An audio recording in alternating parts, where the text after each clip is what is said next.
નમસ્કાર દર્શક મિત્રો, હું છું બાબા શેર. વિજાપુરની ખબરમાં આપનું સ્વાગત છે.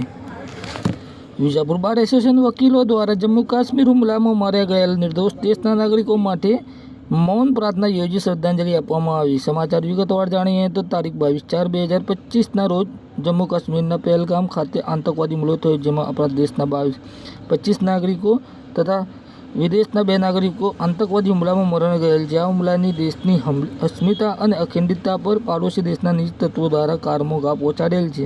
હુમલામાં મરણ ગયેલ નિર્દોષ નાગરિકો માટે દિવ્ય આત્માને પ્રભુ શાંતિ આપે તેવી પ્રાર્થના સભા રાખવામાં આવી હતી, જે કહી શકાય કે વિજાપુર બાર એસોસિએશન દ્વારા સમગ્ર કાર્યક્રમનું આયોજન કરવામાં પાકિસ્તાન દ્વારા આતંકવાદી હુમલો એક કરવામાં આવેલો, જેમાં પહેલગામની અંદર ગુજરાતના તેમજ સમગ્ર ભારતભરના 27 લોકો મરણ પામેલા છે, જેની અંદર 2 વિદેશી નાગરિક પણ હતા. આ હુમલો એ ભારતના બંધારણ ઉપર, ભારતની અસ્મિતા ઉપર એક મોટો હુમલો કહેવાય. આ હુમલાને અમે વખોડીએ છીએ. વિજાપુર બાર દ્વારા આજ રોજ મૌન માટે એક કાર્યક્રમનું આયોજન કરેલું હતું, જેની અંદર તમામ વકીલશ્રીઓ હાજર રહેલા હતા, તેમજ કોર્ટ સ્ટાફ પણ હાજર રહેલો હતો.